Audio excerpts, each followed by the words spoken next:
for today's video. Hello world, ayan. Ayun me, doon banda me, mayroon. Hahanap muna kami ng makainan dahil gutom ang mga kids galing sa simbahan. So, ayan, siksikan. Dami talagang mananampalataya guys. Dito lang yan sa Don Bosco. Ayan, yung simbahan na yan ng Don Bosco guys. Guys, kakalabas lang namin sa Philippines. So, yan. Kakain muna kami bago kami papungi para di man magmara. Luto ang aming lola.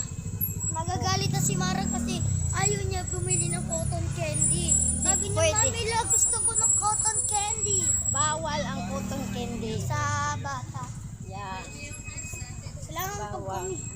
Ang ano to yel, ang labas nito yel, ano, pure gold.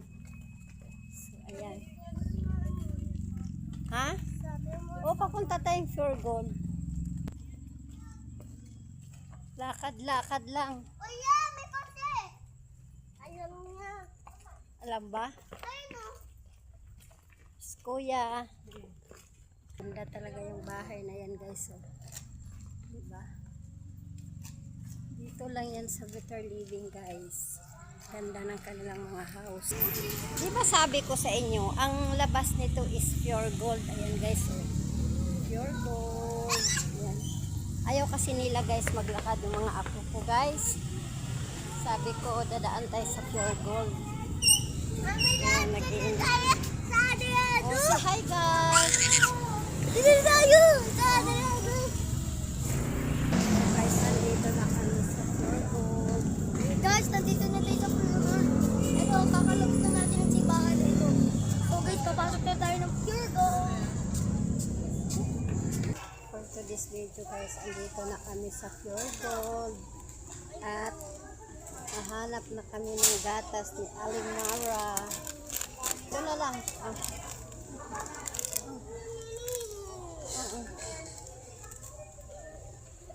So guys, nandito na tayo sa loob ng ano. Sa loob na tayo ng Pure Gold. Namimili kami ng cup noodles. Ito, meron pa kaming isang bucket eh. Madami pa kami. Ito, ang dami ng gawain. Aray mo. Ito pa. Namimili kami. Ito, anong bibili natin, ma? Oh, wag kang tawa. So guys, ito. Namimili tayo